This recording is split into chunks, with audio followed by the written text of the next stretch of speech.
हिंदू धर्म ग्रंथों में जीवन के साथ साथ मनुष्य के मृत्यु के बाद मिलने वाली अवस्थाओं यानी कि योनियों का भी वर्णन मिलता है। ऐसा माना जाता है कि मनुष्य की मृत्यु के पश्चात उनके कर्म के हिसाब से ही स्वर्ग लोक या नरक लोक की प्राप्ति होती है। कुछ धर्म ग्रंथों में यह भी वर्णन मिला है कि जो मनुष्य अपने जीवन काल में बहुत अधिक पाप करते हैं उन्हें स्वर्ग लोक नरक लोक नहीं मिलता, बल्कि उनके कर्मों के हिसाब से एक निश्चित समय के लिए उन्हें प्रेत योनि में भेज दिया जाता है। जब इंसान जीवित रहता है तो पृथ्वी पर खाने की चीजें खाकर जीवित रहता है, लेकिन क्या आप जानते हैं जब पाप आत्मा को प्रेत योनि में डाला जाता है तो क्या खाकर अपना समय व्यतीत करता है? अगर नहीं जानते हैं तो आज की इस वीडियो में जानेंगे प्रेत के आहार से जुड़ी एक पौराणिक कथा के बारे में जिसका वर्णन स्कंद पुराण में किया गया है। स्कंद पुराण भूत प्रेत की कथा। स्कंद पुराण के कथा के अनुसार पूर्व काल में एक विदुरथ नाम से प्रसिद्ध एक हैहयवंशी राजा हुआ करता था जो बड़े बड़े यज्ञ कराने वाले दंपत्य तथा प्रत्येक कार्य में दक्ष थे। एक समय राजा विदुरथ अपनी सेना के साथ हिंसक पशुओं से भरे हुए वन में शिकार खेलने के लिए गए।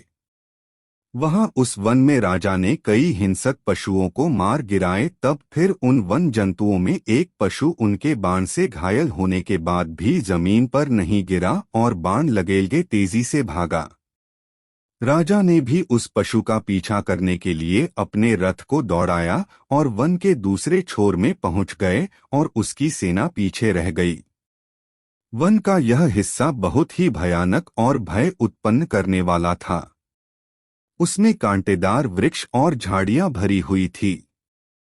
इस तरफ की सारी जंगल पथरीली, रूखी, सूखी तथा जल विहीन थी। इन दुर्गम वन का अंत ढूंढते हुए राजा विदुरथ अपने घोड़े को कोड़े से पिट-पिट कर हाँकने लगे। घोड़ा हवा से बातें करने लगा और उसने राजा को सब जंतुओं से दूर एक दुर्गम जगह पर पहुंचा दिया और अंत में घोड़ा भी गिर गया। तब फिर भूख प्यास से व्याकुल राजा उस वन के अंदर पैदल ही चलने लगे और एक जगह लड़खड़ाकर गिर पड़े।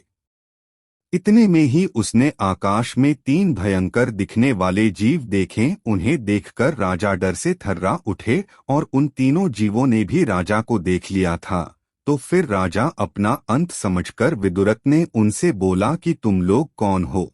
मैं भूख प्यास से पीड़ित राजा विदुरथ हूँ। शिकार के पीछे पीछे मैं यहाँ पहुँचा तो उन तीनों प्रेतों में से जो सबसे ज्येष्ठ था उन्होंने विनय पूर्वक कहा, महाराजा हम तीनों प्रेत हैं और इस वन में रहते हैं। हम लोग अपने कर्म जनित दोष से इस प्रेत योनि का दुख उठा रहे हैं। तब फिर उन्होंने कहा कि मेरा नाम मांसाद और यह मेरा दूसरा साथी विदेवत और तीसरा साथी कृतघ्न है जो हम सबसे बढ़कर पाप आत्मा है। प्रेत क्या होता है और प्रेत योनि कैसे प्राप्त करते हैं?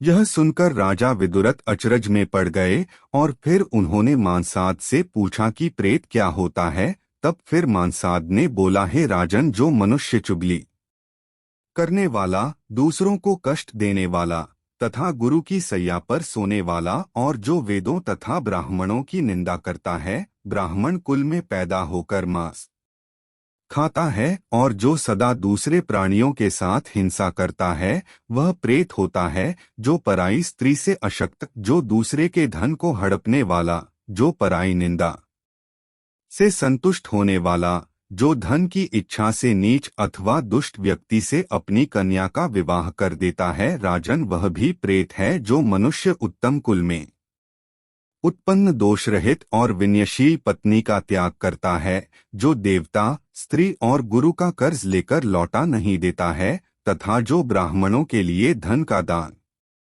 होते देख उसमें विघ्न डालता है, वे सभी प्रेत योनि को प्राप्त होते हैं। तब फिर राजा ने उनसे पूछा कि तुम प्रेत कैसे बने? तो फिर मांसाद ने इसका जवाब दिया कि हे राजन, हम सभी अपने अलग अलग कुकर्मों के कारण एक साथ प्रेत योनि मिली है। हे राजन, हम तीनों एक ब्राह्मण के यहाँ एक साथ पैदा हुए थे। हमने नास्तिक होकर धर्म मर्यादा का उल्लंघन किया और हम लोग सदा पराई स्त्रियों के मोह में फंसे रहे। मैंने जीभ की लूलभता के कारण सदा मांस का ही भोजन किया, अतः मुझे अपने कर्म के अनुसार ही मांसाद नाम प्राप्त हुआ। महाराज, यह दूसरा जो आपके साथ सामने खड़ा है, इन्होंने हमेशा देवता का पूजन किए बिना अन्न ग्रहण किया है। इनके कर्म फल से इन्हें भी प्रेत योनि में आना पड़ा है और देवताओं के विपरीत चलने के कारण का नाम विदेवत हुआ है। जिस पापी ने सदा दूसरों के साथ विश्वासघात और छल किया है, वही अपने कर्म के अनुसार कृतघ्न कहलाता है। भूत प्रेत क्या खाते हैं और कहाँ रहते हैं? इन सब के प्रेत बनने की कहानी सुनने के बाद राजा की उत्सुकता और बढ़ी और उन्होंने पूछा कि इस मनुष्य लोक में इंसान आहार लेकर जीवित रहते हैं, लेकिन तुम प्रेतों को कौन सा आहार प्राप्त होता है? तब फिर मांसाद ने बोला कि हे राजन, जिस घर में भोजन के समय स्त्रियों में युद्ध होता है, जहाँ भोजन से पहले भगवान का नाम ना लिया जाता हो, जहाँ पर भोजन कर रहे हैं वो स्थान अपवित्र हो, जिस घर में कभी झाड़ू ना लगता हो तथा मांगलिक कार्य और जहाँ अतिथियों का सत्कार न किया जाता हो, जिस घर में वेद मंत्रों की ध्वनि नहीं होता, जिस घर में फूटे बर्तनों का त्याग ना किया जाता हो, हम वहाँ वास और भोजन करते हैं। जो श्राद्ध दक्षिणा से हीन तथा शास्त्र विधि से नहीं किया जाता हो, वे श्राद्ध एवं भोजन हमारे अधिकारों में आ जाता है। इस तरह मांसाद ने राजा विदुरथ को प्रेत के आहार और अपने वास स्थल के बारे में बताया।